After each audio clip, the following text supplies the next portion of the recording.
이번 주 성취될 주님의 말씀은 마태복음 1장 18절에서부터 23절 말씀입니다. 다 같이 합독하시겠습니다.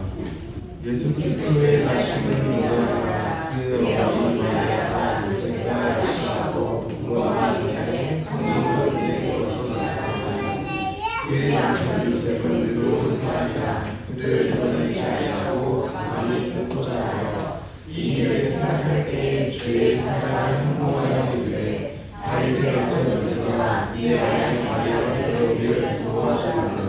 그의 기대자는 성령으로 된 것이다. 아들을 낳으리니 이름을 예수라 하라. 이는 그가 자기 백성을 그들의 죄에서 구원할 자이심이라 합니다. 이 모든 일이 된 것은 주께서 선지자로 하신 말씀을 이루려 하시기로 이르시되 그가 천하의 인자와 이름을 가지시고 그의 이름은 임마누엘 하나가 하셨으니 이를 번역한즉 하나님이 우리와 함께 계시다 합니다. 아멘. 우리 함께 이 말씀 가지고 예수 그리스도의 잉태와 나심이라는 제목으로 오늘 사도신경 시리즈 네 번째 시간을 함께 나누도록 하겠습니다. 오늘은 사도신경 네 번째 시간이자 예수님에 대한 신앙 고백 두 번째입니다. 어떤 신앙 고백이냐? 그는 성령으로 잉태되어 동정녀 마리아에게서 나셨습니다 라는 신앙의 고백이죠. 아까 사도신경에서 나눴던 신앙 고백처럼 우리가 지난주에 살펴보았던 것처럼 무엇을 고백하였냐? 예수 그리스도는 하나님의 유일하신 아들이시다. 하나님의 유일하신 아들 우리 주 예수 그리스도에 대해서 고백을 했고, 이제 그 뒤로는 그 예수님이 누구신지에 대한 설명들이 5차례에 걸쳐서 고백이 되어지고 있습니다. 오늘은 무엇이냐? 예수님의 성령 잉태와 동정녀 탄생이라는 부분. 오늘 제목처럼 예수님이 과연 어떻게 잉태되셨는지 그리고 어떻게 나셨는지에 대한 이야기를 하고 있죠. 예수님이 어떻게 잉태되셨는지 그리고 어떻게 나셨는지 성령으로 잉태되셨고 동정녀를 통해 탄생하셨다. 여러분이 이 이야기를 듣게 되면 보통은 여러분 어떤 생각이 드십니까? 또는 어떠한 반응을 보이게 되십니까? 성령 잉태와 동정녀 탄생. 첫 번째로 가장 많이 보이는 반응이 무엇이냐? 말도 안 된다는 거예요. 말도 안 된다. 아니 어떻게 처녀가 아이를 낳을 수 있겠어? 라는 거죠. 그래서 동정녀란 남자를 알지 못하는 여자를 말합니다. 어떻게 처녀가 아이를 낳을 수 있겠느냐? 말도 안 된다 라는 거죠.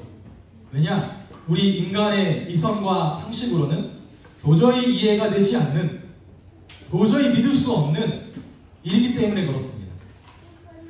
저와 여러분은 학교에서 이미 배우게 됩니다.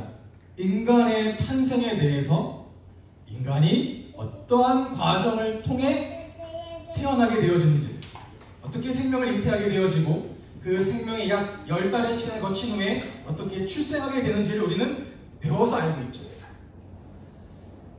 학교에서만 배웁니까? 아니요. 자라가면서 우리는 경험적으로 배우게 됩니다. 경험적으로 알게 되죠.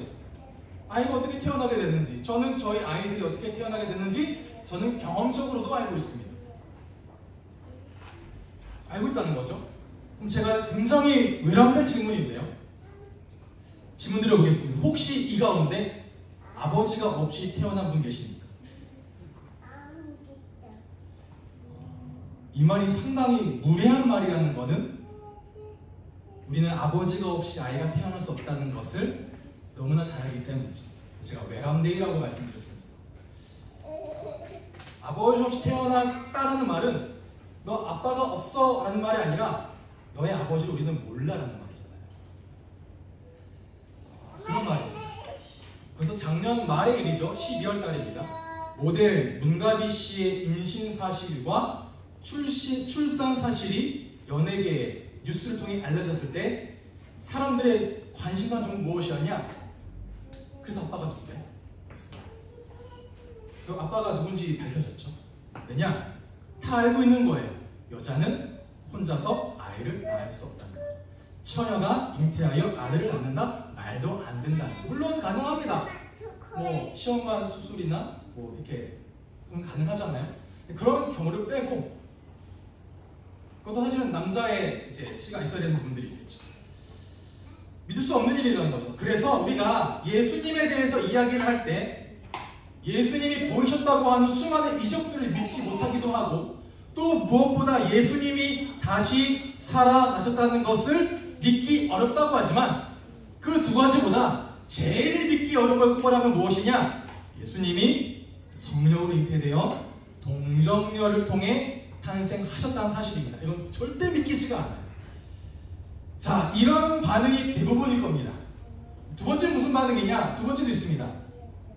이런 분들은 믿긴 믿어요. 알긴 알아요. 인정하긴 인정합니다. 뭘 인정하느냐? 무엇을 인정하냐? 와, 역시 예수님용이 되시니까 그렇게 특별하게 탄생하시는구나. 그렇게 특별하게 태어나시는구나 해서 예수님의 탄생을 마치 어떤 대단한 영웅 마냥 또는 신화적인 인물의 탄생처럼 여기는 겁니다. 특별해. 예수님은 특별하니까 성령 잉태가 있고 동정녀 탄생이란 아주 특별한 상황이 있는 거야 라고. 물론 예수님을 인간의 입장에서 보면 인류를 구원하시기 위해 오신 분이시니 어떤 영웅적인 면모도 있습니다. 뭐 우리가 아는 뮤지컬 제목처럼 지저스 크라이스트 슈퍼스타라고 말하죠. 그런 슈퍼스타의 면모도 있습니다. 그래서 뭐냐? 예수님은 다른 신화적인 인물들처럼 뭔가 특별하게 탄생하셨을 거야 라고요. 저희 큰아이가 한국사, 세계사, 만화를 굉장히 좋아하고 보는데 거기에 뭐가 나오냐? 아래서 나와 신라를 건국한 박혁거세. 아래서 탄생하잖아요. 또 여러분 누가 있습니까? 아래서 태어난 사람? 가야의 김수로왕. 김씨 안 계십니까? 여러분 조상 김씨, 김수로왕. 또는 고구려 주몽은 어떻게 태어났냐? 하늘의 신의 아들인 헬모스와 강의 신인 하백의 딸 유화 사이에서 태어났는데 어떻게 태어났는지 기억나십니까? 결혼 못하게 막거든요. 유화를 이렇게 방에 가둬요. 해가 비칩니다. 헬모스의 해가 비치는 거예요. 그래서 임신을 합니다. 그리고 아론이 나와요. 그 아래에서 태어난 사람이 주몽이다. 동명왕. 그런 특별한 면들이 있죠. 다 탄생 설화들이 있습니다. 신화적인 인물들, 설화적인 인물들, 영웅들, 또는 그리스 로마 신화에 나오는 신과 인간 사이에 태어난 영웅들처럼 역시 예수님도 이러한 특별한 탄생 설화를 가지고 있어라고 생각하는 거죠. 뭡니까? 설화. 믿거나 아니면 설화라고 생각하거나 특별하게만 생각하거나. 그런데 왜 이런 반응을 보이게 되느냐? 이해가 되지 않는 거예요. 이해가 되지 않는 겁니다. 내 상식으로는, 내 경험으로는 도저히 이 사실은 이해가 안 되는 사실인 거예요. 그러니까 이해가 안 되니까 첫 번째로 못 믿겠다고 하든지, 이해가 안 되니까 무엇으로? 내가 이해할 수 있는 방식으로 나는 이해를 해보겠어. 설화, 특별해 라는. 안 믿거나 내가 이해할 수 있는 방식으로 믿겠거나. 그런데 여러분, 중요한 것은 두 가지 다 믿음이 아닙니다. 우리가 경계해야 하는 것 중에 하나가 무엇이냐면 성경을, 그리고 성경 안에 나타난 하나님의 역사를 내 경험대로, 내 상식대로, 내 관점대로 이해하려고 하고 내 관점대로 재해석해서 믿으려고 하는 거예요. 가장 경계해야 하는 것 중에 하나입니다. 내 경험대로, 내 상식대로, 내 관점대로 이해하고 재해석해서 하나님의 역사를 믿으려고 하는 거예요. 그렇게 믿는 것은 절대로 삶의 신앙으로는 자리 잡을 수가 없어요. 성경은 성경대로 믿어야 돼요. 하나님 말씀은 하나님 말씀대로 믿어야 돼요. 거기에 자꾸 내 견해, 내 주장, 내 경험, 내 상식이 들어가고 개입되어지면 뭐가 발생하느냐? 왜곡이 발생해요. 왜곡. 또 그래서 주의해야 되는 것이 무엇이냐? 전하는 전하, 말씀을 듣는 여러분과 마찬가지입니다. 설교를 전할 때 자꾸 제 주관과 제 견해와 제 입장이 들어가면 왜곡이 되어져요. 마찬가지로 여러분도 들을 때 자꾸 내 견해가 개입되면 왜곡되어집니다. 왜냐? 사람들은요, 듣고 싶은 대로 들어요. 제가 아무리 A를 말해도, 제가 A를 말하고 여러분 듣는 순간 자동적으로 어떻게 되느냐? B로 알아듣습니다. 신기하죠? 저는 A를 말하는데 여러분 듣는 그 순간 그냥 B로 들어버려요. 그냥 필터링 돼서 그렇게 따라갑니다. A를 말했는데 B, 아 그래, 그렇게 이해해버리는 거죠. 희한하죠? 신기한데 저는 분명히 A를 말했는데. 예를 들어서 지난주 설교 때 제가 성경이 기준이요, 오직 그리스도가 주인이라고 말씀드리면서 모든 정치의 주인도 예수 그리스도요, 모든 정치인의 주인도 예수 그리스도이시고 그 그리스도는 좌나 우, 진보나 보수의 주인이다 말씀드렸습니다. 거기에 뭐가 없다? 배제란 있을 수 없다. 그리고 그 모든 사람은 예수 그리스도 앞에 무릎을 꿇어야 한다라고 저는 말씀드렸는데, 여러분 들을 때는 자동적으로 정치적으로 계산한 거예요. 정치적으로 생각해버려요. 아, 이렇게 하라는 거구나, 저렇게 하라는 거구나. 저는요, 제 견해나 제 의견을 말씀드리지 않았어요. 여러분은 좀 들을 때 여러분의 견해와 여러분의 의견대로 듣습니다. 아, 그래서 이렇게 하라는 거구나. 역시 그게 성경적이야. 역시 그게 하나님의 뜻이야. 이러면서. 그래서 여러분 말씀을 들을 때, 또 성경을 읽을 때 중요한 건 성령께서 내 마음과 내 생각, 즉 내 감정과 내 이성을 주장하여 달라고, 조명해 달라고 여러분 기도하셔야 돼요. 성령이 아니고는 말씀을 말씀대로 이해할 수 없습니다. 성령이 역사하지 않고는 자꾸 내 경험, 내 견해, 내 주관, 내 이성, 내 감정대로 말씀을 받고 해석하고, 아 그렇구나 해요. 신앙이 무엇이냐? 신앙은요, 하나님의 말씀을 내 이성이나 내 경험으로 가하거나 감하지 않는 겁니다. 그게 신앙이에요. 참 믿음이란 무엇이냐? 하나님을 아는 데에 있어서, 그 하나님을 아는 데에 있어서 대적하여 높아진 모든 것들을 다 무너뜨리고 내 모든 생각을 사로잡아 그리스도 예수께 복종시키는 게 믿음입니다. 그게 믿음이에요. 어제 여러분 함께 나누고 있는 매일 성경에 어떤 구절이 있었냐? 믿음이 없어 패역한 세대여란 말이 있었습니다. 무엇이 믿음이 없는 겁니까? 예수 믿지 않는 거요? 아니요. 예수님을 왕으로 모시지 않는 게 믿음이 없는 게 아닙니다.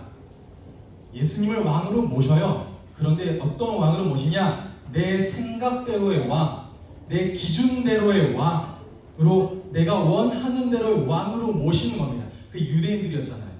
예수를 왕으로 삼으려고 했습니다. 어떤 왕이요? 나의 배고픔과 나의 가람과 나의 지배당함을 해결해줄 구원자 예수 그리스도 왕.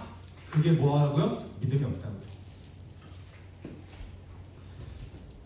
근데 그걸 깊이 있게 파고 들어가면 무엇이냐? 예수님을 왕으로 세우려고 하는 것인데 결국은 무엇이요? 내가 높아지려고 하는 거예요. 요한이 그랬잖아요.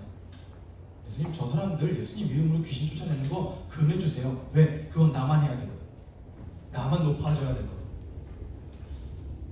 그래서 묵상집에 뭐라 써 있었습니까? 지금 우리에게 시급한 것은 겉을 꾸며서 세상에 과시하는 것이 아니다. 세상이 감당하지 못하는 믿음을 회복하는 것이다 라는 거죠.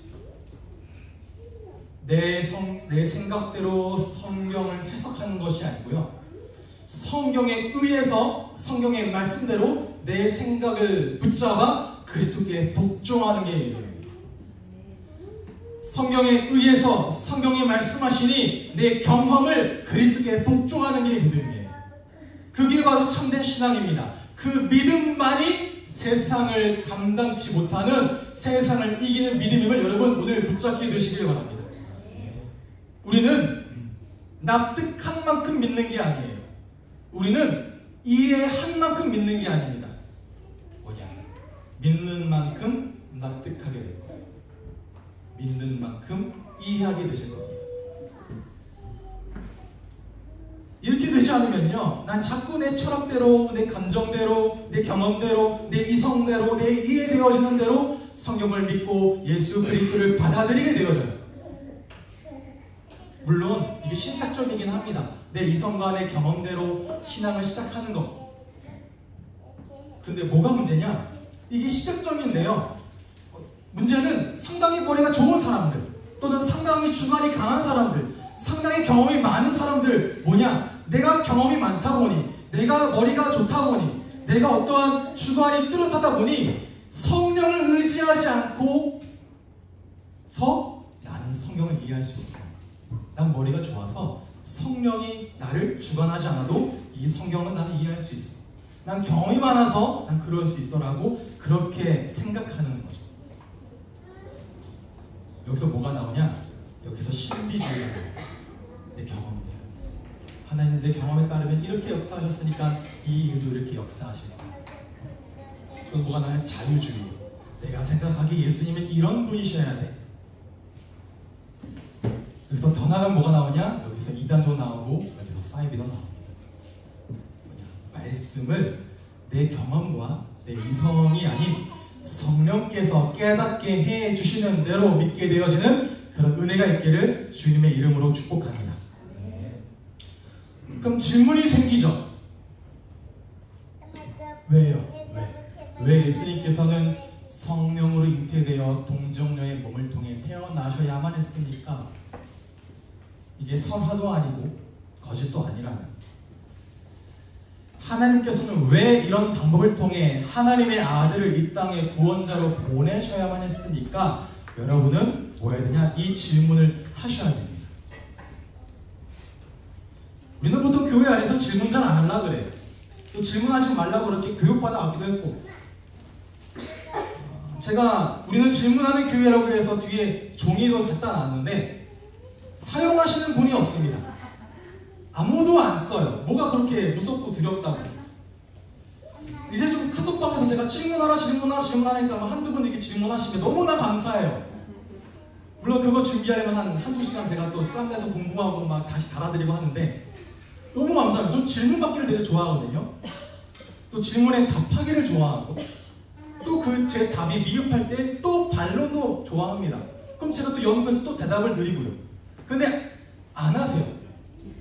제가 무섭습니까? 성경 이야기, 신앙 이야기, 교회에 대한 궁금점 마음껏 하라 했는데 어쨌든 시간 좀 필요하겠죠. 질문하면 안 되는 것처럼 생각하시는데 그렇지 않습니다. 자, 여러분에게 만약에 질문하지 마세요라고 말은 뭐냐? 여러분, 제가 말하는 대로만 들으세요. 제가 말하는 대로만 믿으세요. 여러분 생각하지 마시고 내 이야기, 내 설교 이것이 여러분 이대로 믿고 이대로 붙잡고 이대로 하시면 돼요. 맞는 말 같죠? 뭐 하지 않는 거냐? 생각하지 못하게 만듭니다. 생각하는 믿음을 주지 못하게 만들어요. 질문하지 말라는 것. 그런데 성경은 뭘 요구하냐? 항상 우리에게 질문을 요구합니다. 왜요? 왜요 하나님? 왜요 예수님? 왜요? 왜 이런 일을 하셨습니까? 왜 나에게? 왜 나를?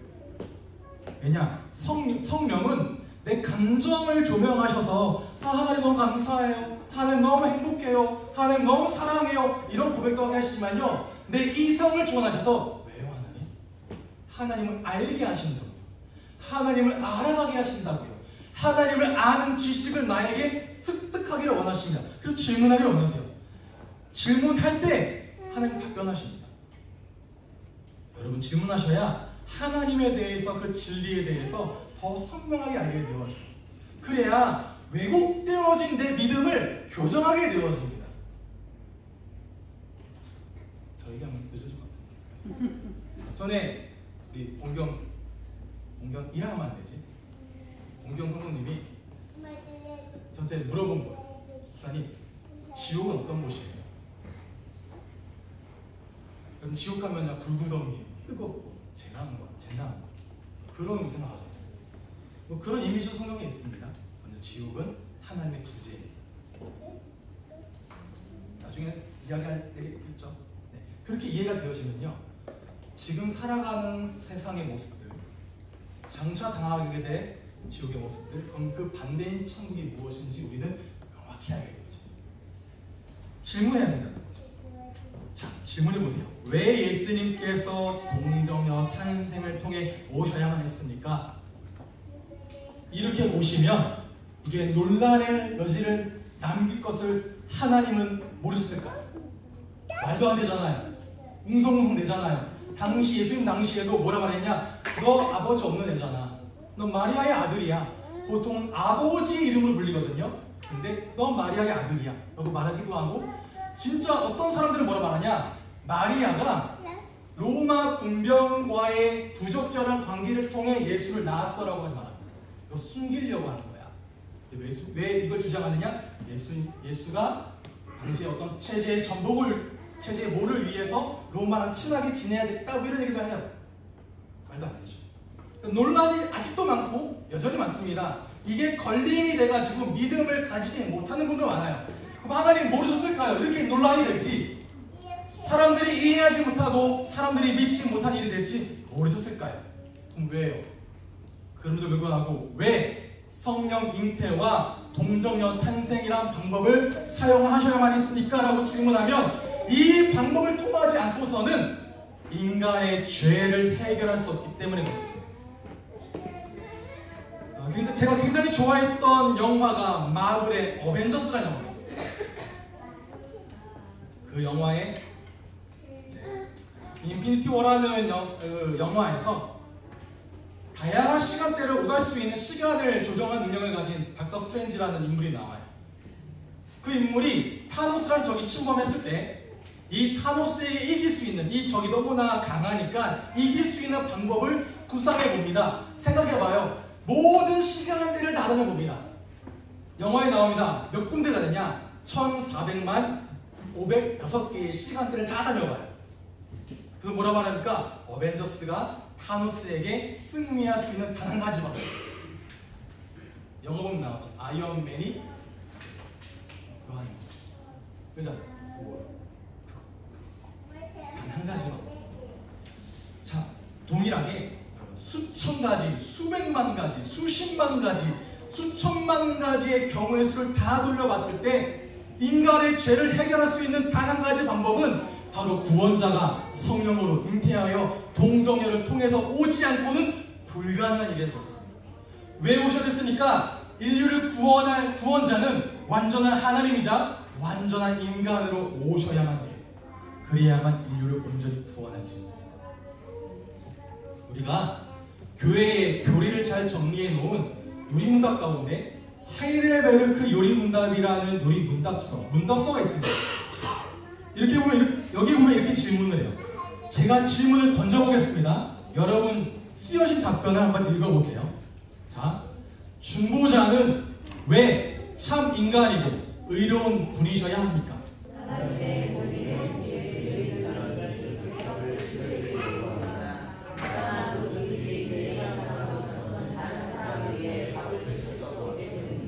자, 그럼 다음 질문입니다.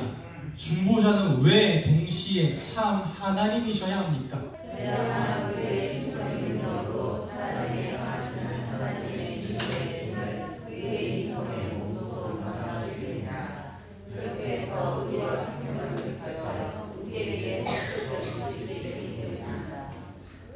마지막입니다. 그러면 그 중보자, 곧 참 하나님이시고 동시에 참 사람이시고 진실로 의로우신 분은 누구십니까? 우리 주 예수 그리스도이십니다. 그분은 하나님으로 돌아와서 우리에게 지혜와 의로움과 거룩함과 구원을 주셨습니다. 아멘. 참 하나님이시고 참 사람으로 우리에게 구원자 되시는 분은 오직 한 분, 우리 주 예수 그리스도 외에는 없습니다. 모든 인간은 죄인이라는 사실을 성경은 분명히 선포합니다. 모든 사람이 죄를 범하였음에 하나님의 영광에 이르지 못하였다는 것.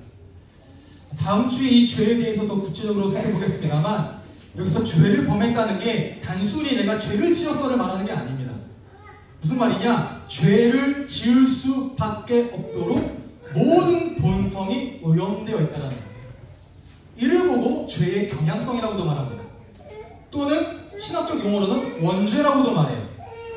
그래서 우리가 세상의 법으로나 세상의 시스템으로 인간이 죄를 짓지 않도록 규제할 수 있습니다. 만들어갈 수 있어요. 덜 짓도록 유도해 갑니다. 교육으로, 법으로, 체계로, 조직으로, 시스템으로. 그런데 아이의 죄를 막을 수는 없어요. 왜 그러냐? 모든 사람이 죄인이기 때문에 그렇습니다. 이 말은 바로 원죄를 가지고 있다라는 거죠. 이 원죄를 해결하지 않고서는 하나님께로 갈 수가 없습니다. 하나님을 만나야만 하는데 하나님께 가지 못하면 모든 인간이 죄의 본성을 가지고 있기 때문에, 그래서 공의로우신 하나님은 그 죄값을 치르기를 인간에게 요구하세요. 그런데 인간은 죄값을 치러낼 능력이 없습니다.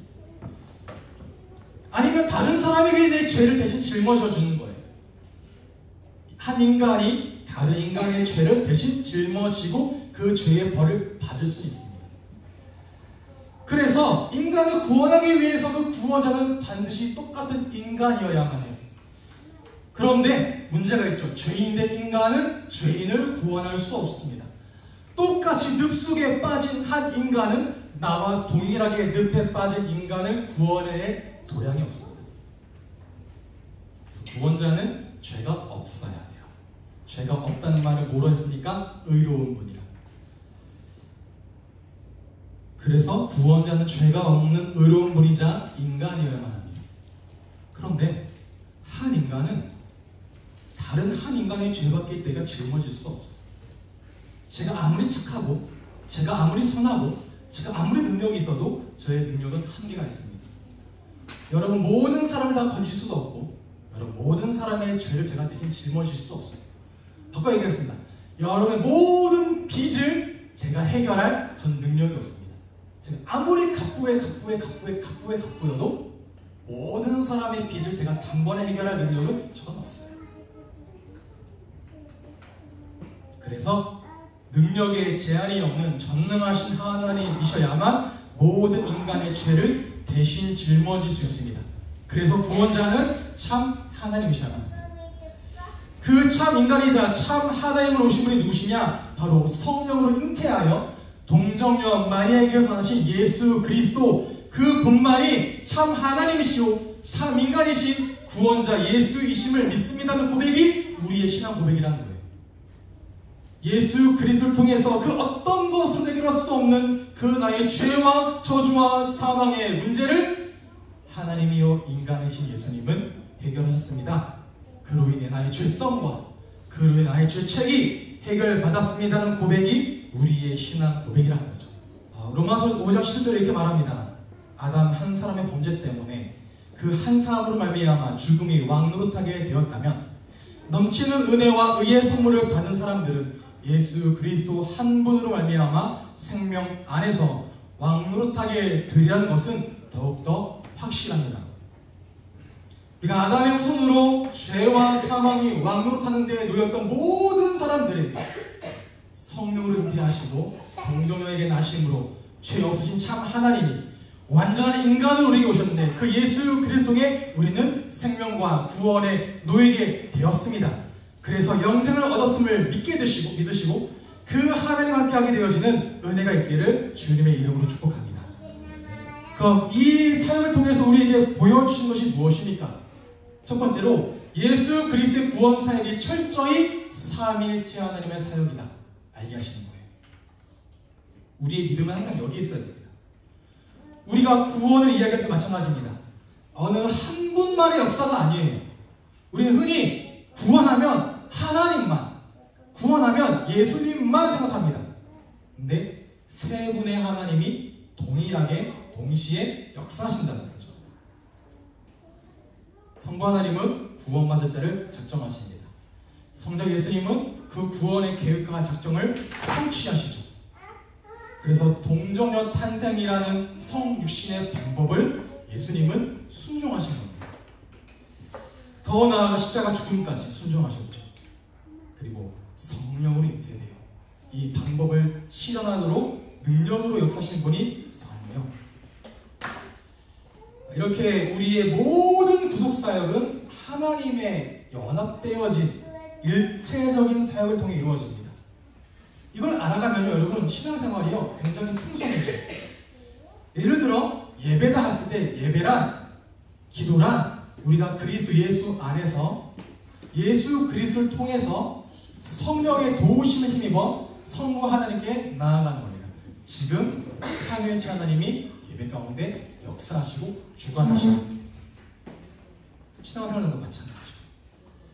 두 번째가 무엇이냐? 하나님께서 우리를 향한 구원의 계획을 어떻게 이루셨는지, 어떻게 일하셨는지를 여러분 알게 되었습니다. 어떤 하나님이요? 반드시 언약을 성취하시는 하나님. 창세기 3장에 범죄한 인간에게 하나님께서는 구원의 계획을 바로 말씀하십니다. 한번 읽어보겠습니다. 시작.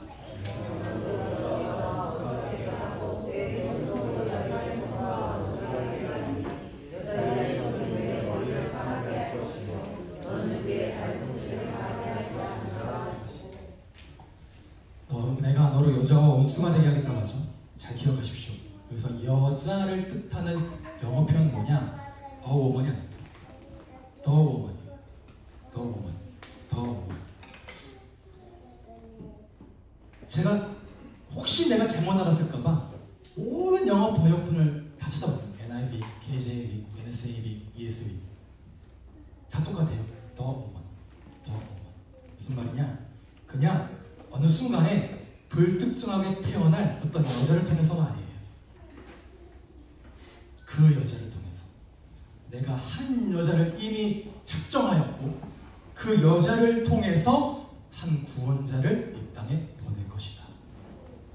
그 여자의 몸을 통해 한 아이가 태어날 것인데 그 여자의 후손이 사탄의 모든 권세를 여기 표현대로 상하게 뭐냐? 크러쉬, 박살낼 것이고 온 인류를 구원으로 인도할 것이다. 하나님이 약속하신 거죠. 뭐냐? 하나님의 어마어마한 구원의 프로젝트가 인류가 타락함과 동시에 시작되고 진행된 겁니다. 그리고 이때부터 성자 예수님의 순종은 시작되었죠. 누구를 위해서요? 나를 위해서, 여러분을 위해서, 여러분 한 사람 한 사람을 위해서 하나님은 창세 때부터 이 구원을 작정하신 거예요. 그리고 하나님께서는 그 약속을 잊지 않으시고 계속 진행해 가시죠. 여러분 아는 것처럼 한 사람을 택하십니다. 아브라함이요. 한 민족을 택하십니다. 이스라엘 백성이요. 그리고 그 이스라엘 백성을 종되었던 땅 이집트 땅에서 건져내시고 약속의 땅 가나안에 자리 잡게 하십니다. 그리고 많은 시간 동안 수많은 선지자를 보내시어 예언하시고 다시 약속하시고 또 예언하시고 또 약속하십니다. 뭐라고요? 이사야 7장 14절에 그러므로 주께서 친히 징조를 너희에게 주실 것이야. 보라 처녀가 잉태하여 아들을 낳을 것이니 그의 이름을 임마누엘이 아니라. 여기도 처녀는 동일하게 the virgin. 그 처녀를 통해서 그 여자를 통해서 그 더 구체적인 여자에서 그 처녀로 언제냐 이게 예수님께서 태어나시기 700년 전에 하나님의 구원 계획이 어떻게 구체적으로 실행될 것인지 아주 선명하게 이야기하시는 거죠. 처녀가 잉태하여 아들을 낳을 것이야. 그의 이름을 임마누엘이라 했다. 그리고 때가 되어 하나님께서 작정하신 한 여자에게 찾아가십니다. 누가복음 여러분 1장 26절에서 33절까지 집에 가서 찾아보세요. 그 한 여자에게 하나님이 어떻게 오셔서 말씀하시는지. 그리고 한 남자에게도 이렇게 말씀하십니다. 이 모든 일이 된 것은 요셉에게 하시는 말씀이죠. 너와 약혼한 그 약혼녀가 성령으로 잉태가 되어지고 한 아들을 낳겠다란 이 모든 일이 된 것은 주께서 선지자를 통해 하신 말씀을 이루하시니 뭡니까? 이르시되 보라 처녀가 잉태하여 아들을 낳을 것이요 그 이름을 임마누엘이라 하리라. 그 말씀의 성취 그대로 하나님이 창세 때부터 수천 년을 지나 이때까지 일하신 거죠. 보이십니까?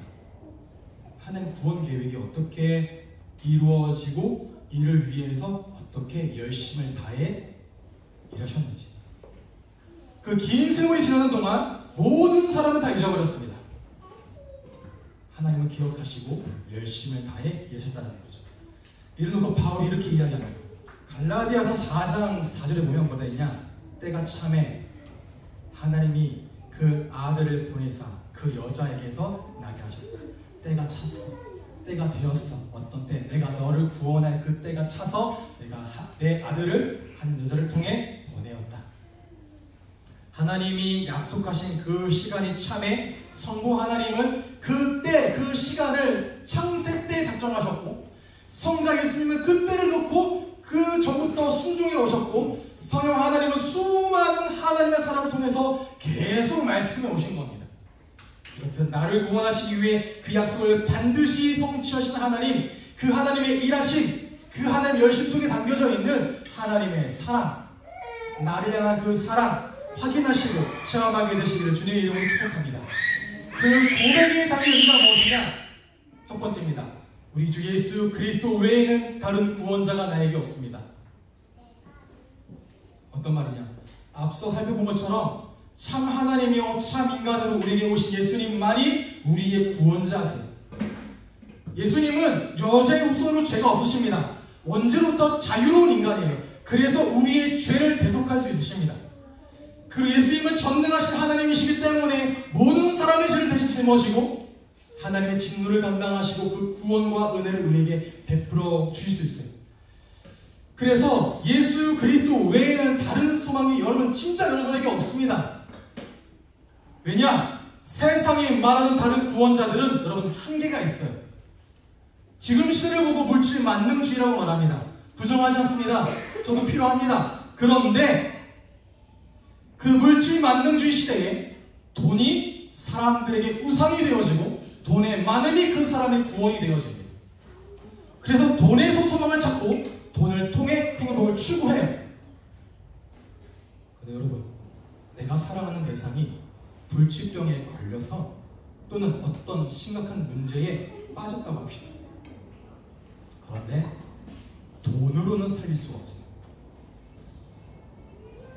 돈으로 해결할 수가 없는 겁니다. 제가 아는 한 친구가 혈액암으로 굉장히 고생을 하다가 조금 이게 나아졌어요. 그래서 좀 희망을 갖고 있었는데 갑자기 더 진행이 되어져가지고 지금 굉장히 어려운 상황까지 놓여져 있는 거죠.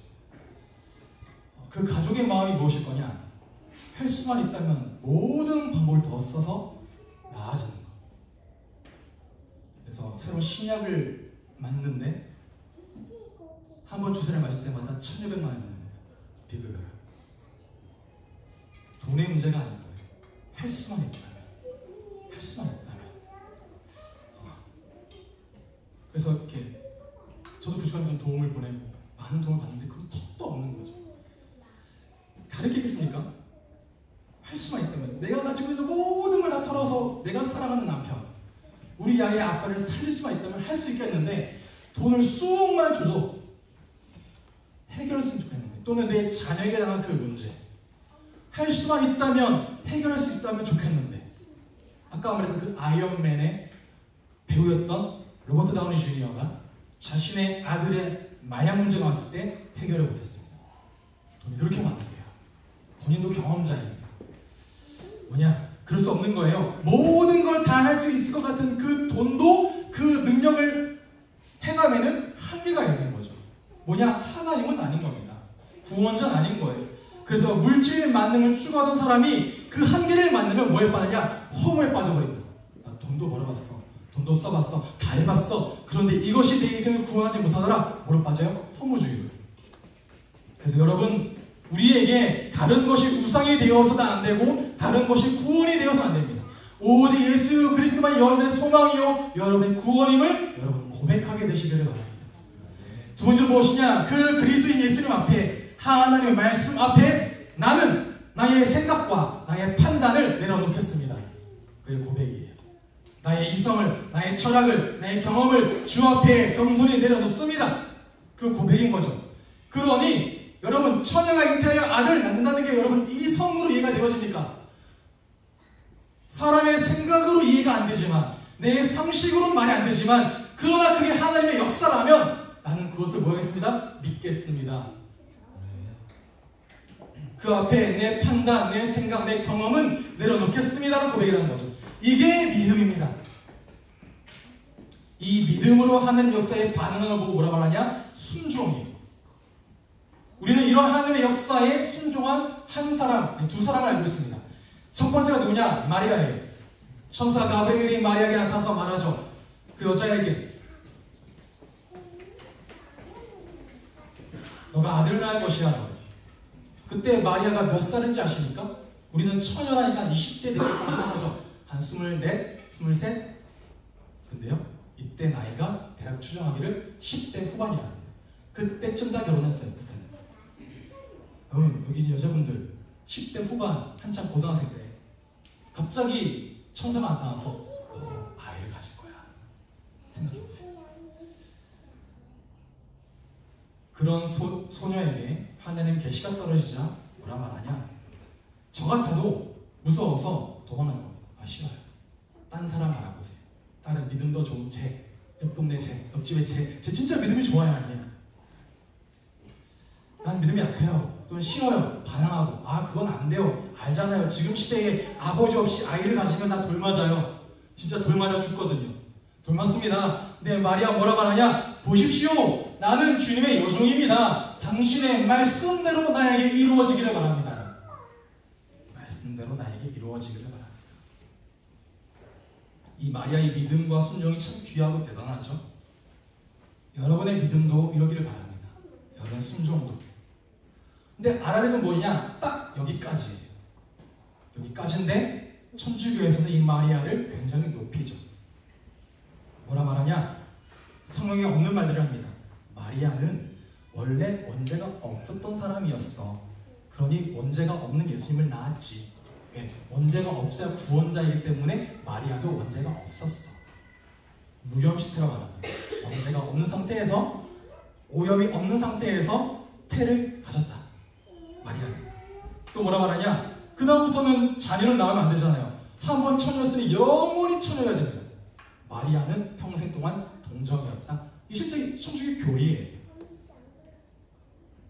어디까지 갔냐? 마리아는 이 공로를 인정받아 하늘의 부르심을 받아 승천했어.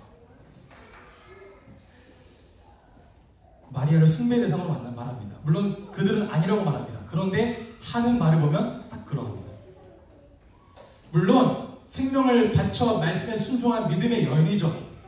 그런데 뭐는 아니냐? 우리의 중보자는 아닌 거예요. 우리의 중보자는 예수 그리스도 외엔 없습니다. 또 누구냐? 요셉이 그 아내를 맞이했잖아요.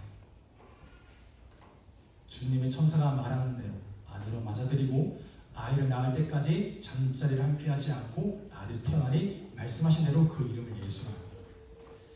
도저히 받아들이기 어려운 상황이에요. 인간의 이성으로는. 그런데 그 말씀대로 순종하고 그 이름을 예수라 짓죠. 이러한 마리아, 요셉처럼 여러분의 믿음도 하나님께 온전히 드려지기를 주님의 이름으로 축복합니다. 세 번째로 뭘 하게 되냐? 하나님의 은혜와 사랑이요. 하나님의 인간이 되어 우리에게 오셨습니다. 우리의 시간으로, 우리의 공간으로 오신 그분이 참 하나님이에요. 그런데 참 인간입니다. 참 인간이란 말은 여러분을 잘 안다라는 거예요. 여러분의 아픔을, 여러분의 고난을, 여러분의 슬픔을, 여러분의 연약함을 알고 헤아려 주십니다. 즉 뭐냐? 공감하신다는 거예요. 그리 기억하세요. 여러분이 살아가면서 힘겨운 고난이 옵니다. 견뎌내기 어려운 유혹들이 옵니다. 내가 감당할 수 없는 슬픔도 옵니다. 그런데 하나님은 여러분을 공감하십니다. 왜냐? 이미 인간으로 오셔서 그 모든 일들을 하나님은 이미 겪으셨습니다. 히브리서에 말하죠. 우리의 대제사장은 우리의 연약함을 공감하지 못하시는 분이 아니십니다. 그리고 단순히 공감하는 것에서 그치지 않아요. 그래, 어렵구나, 힘들어, 좀 의견해, 버텨내라고 말하지 않아요. 거기서 끝나지 않아요. 뭐냐? 그의 능력으로 우리를 덮으십니다. 고작 10대 후반의 나이에 남자를 알지 못해 임신이라는 걸 두려워했을 그 소녀 마리아에게 임신을 고지한 천사가 이렇게 말합니다. 성령이 너에게 임하실 거야. 그리고 지극히 높으신 이의 능력이 너를 덮을 거다. 이 덮는다는 건 암탉이 자기 알을, 독수리가 자기 새끼를 그 날개 아래에 보호하는 것처럼 보호하겠다는 거예요. 능력이 여러분을 덮습니다. 여러분, 이해하시는 하나님께서 그 보호하심을 기억하시기 바랍니다. 결론입니다. 이 사실을 믿는다면 여러분 믿지 못할 게 없어요. 말씀드렸죠? 창조를 믿는다면 믿지 못할 게 없습니다. 성육신을 믿는다면 믿지 못할 게 없습니다. 그 능력 능력이신 하나님께서 우리의 아버지요, 그 능력이신 예수님께서 우리의 주인이십니다. 그 능력의 영인 성령이 지금 여러분과 함께 하세요. 이 믿음으로 이번 주 주어지는 모든 현장에서 승리하게 되시기를 주님의 이름으로 축복합니다.